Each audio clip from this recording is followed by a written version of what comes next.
Dzisiaj każdy jest raperem, ale żółtyn jak Esteban. Przez ten rap już oszalałem, także dalej się odklejam. Ej, ta banda lalek znowu gra ten sam kabaret. To nie tak, że mamy, ale w chuju mam i blanta palę. Wolna dusza, szczere serce, nieskrępowane myśli. Moje życie, moje miejsce, moje rany, moje blizny, moja droga i mój styl, moje grzechy, moja mantra. Zawsze po swojemu, tak jak Frank Sinatra. Ej, żaden jak ci tu bez kitów, ciul bitów. Sam do siebie pan, moja sola, mój przychód. Wiesz jak klank pod przygód. Czas to gad i to sam jedyny minus. Ten rap jest za mały, jeszcze ten ty rozśpiewany. Powiedziałbyś, analeset moribus jacy.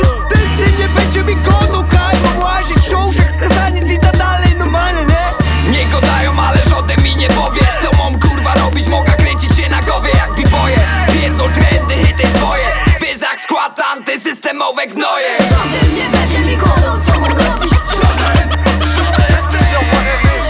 nie będzie mi godą, co mam robić.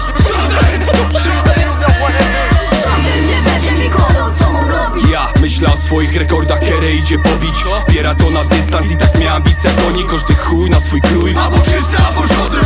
Życie chciał napisać mi nie jeden scenarzysta. Moje życie to jest freestyle, akcja i decyzja. Chociaż szybko jointa skręcam, w życiu wolna ręka. Poza zjadaniem na pętlach więcej grzechów nie pamiętam. Jedyne czego słucham to mój wewnętrzny głos. Nie jedna przez to skucha, ale jebać to. W własnych rękach los, on zawsze i na zawsze. Buntownik bez powodu, aż na wieki zasnę. Fajnie to żadne, krzywią się bez drzadle. Ten żaden polot